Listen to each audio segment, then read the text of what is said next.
Cet écusson n'évoque peut-être pas grand-chose pour vous, pourtant il est l'emblème de la Brigade territoriale 10, l'une des formations militaires les plus actives et les plus connues de la population valaisanne. Placée sous la responsabilité du corps d'armée de montagne 3 et forte de près de 8000 hommes, l'unité s'adonne quotidiennement à des tâches de soutien logistique, non seulement militaires, mais également au service de la population civile, lors de grandes manifestations ou de catastrophes, selon un principe de subsidiarité défini entre les différents partenaires impliqués dans les opérations de secours. Le scénario de l'exercice était basé sur une arrivée massive d'environ 200 réfugiés dans la région de Martigny. La plupart des immigrants étaient atteints de maladies diverses telles que diabète, malnutrition, pneumonie ou choc psychique. Appelée en renfort par les autorités valaisannes et face à l'ampleur du problème, la brigade a engagé sur le terrain son régiment Hôpital 12. D'où viennent les réfugiés, quels sont les réfugiés, ce n'est pas important pour l'exercice. On prend un certain nombre de personnes comme figurants et comme réfugiés pour voir le traitement dans le cadre sanitaire et on ne réfléchit pas de savoir si les réfugiés viennent du sud, du nord ou de quel pays. Un premier tri des réfugiés s'opère dans des tentes montées en quelques heures dans la cité octodurienne. Les personnes valides sont enregistrées auprès de la police, tandis que les malades sont hébergés provisoirement en attendant leur transfert vers les hôpitaux adéquats. C'est clair qu'ici, on ne fait pas des opérations qui sont faites en détail. Donc il s'agit ici de rendre transportable un patient, d'assurer la vie pour pouvoir après être traité dans un hôpital civil ou bien militaire. L'hôpital de Martigny ne peut faire face à l'arrivée soudaine d'une telle marée humaine. Aussi est-il nécessaire de le soulager en transférant une partie des patients à Sierre. Les installations civiles médicales sierroises sont elles aussi rapidement débordées par le déferlement des réfugiés. Très rapidement, l'état-major doit prendre la décision d'activer pour la première fois de son histoire l'hôpital souterrain situé sous l'établissement.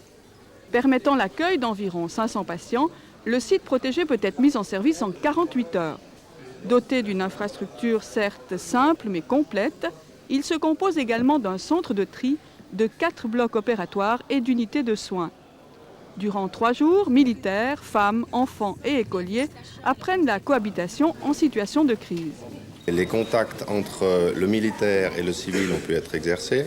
On a pu entrevoir certaines difficultés à maintenir un certain ordre dans l'hôpital, puisque des enfants, on ne peut pas les attacher sur les lits pour qu'ils soient tranquilles. Donc nous avons été vraiment confrontés à des situations réelles, ce qui nous a permis de voir un peu les difficultés que nous aurions à gérer en cas de conflit ou en cas d'exercice réel.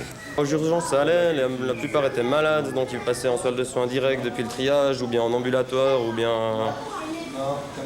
surtout aux soins, ou en salle d'op. Mais ici, on a eu pratiquement personne sur les cas urgents. C'est les gens qui ne peuvent pas respirer, ou bien qui ont vraiment une grosse artère qui est cassée et que la salle d'op est déjà occupée. Sinon, il n'y a pas vraiment d'urgence. Le reste de l'hôpital, salle d'op et salle de soins, on a vu que c'était à peu près fonctionnel. Les gens dorment, mangent, ça marche.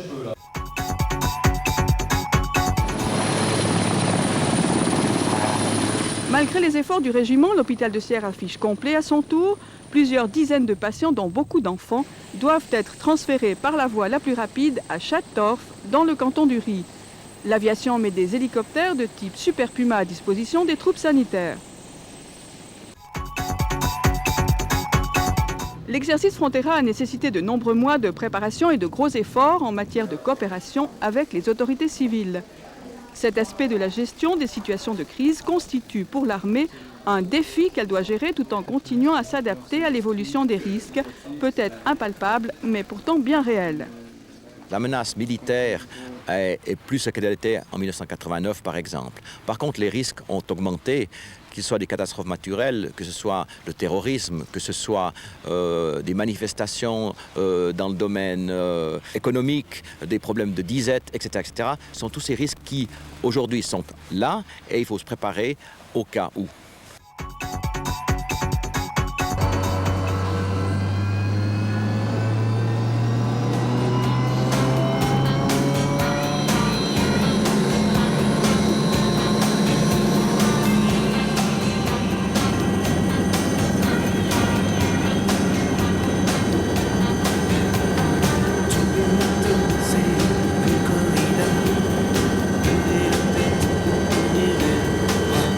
s'appelle Inès Meyer et porte le grade de premier lieutenant. Première femme pilote professionnelle sur hélicoptère dans l'armée suisse, c'est elle qui a transporté l'équipe de Canal 9 à bord de son Alouette 3 sur les différents lieux stratégiques de l'exercice. Avouez que le petit clin d'œil en valait la peine. Originaire de Zurich, Inès Meyer a rapidement délaissé son métier de chef de projet pour se plonger dans la carrière militaire. Après avoir suivi son école de recrue, elle obtient en 1995 son brevet de pilote d'hélicoptère militaire, s'engage dans l'escadre de surveillance et finit par décrocher le permis d'instructeur. Il y a actuellement 5 femmes pilotes d'hélicoptère et une sur le Jet Hawk comme instructrice. Il existe d'autres missions. En fait, je vole aussi dans tous les domaines d'utilisation de l'Alouette 3 pour lesquels nous avons été formés. Il n'y a aucune différence entre les hommes et les femmes, c'est partout pareil, qu'il s'agisse de missions de sauvetage, sanitaire, de transport de troupes ou autres.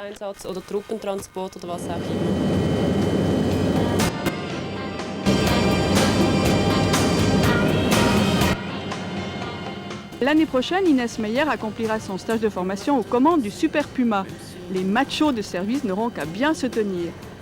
Les femmes ne sont pas encore autorisées à faire partie des troupes de combat. Par contre, moyennant une sélection impitoyable et une école de recrues destinée à inculquer aux candidates une sérieuse formation de pilotage, elles peuvent tout à fait espérer concurrencer leurs collègues masculins à bord d'hélicoptères ou de jets d'entraînement.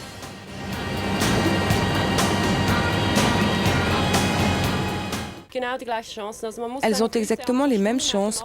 On doit cependant avoir un certain nombre d'heures avant de pouvoir passer sur le Super Puma.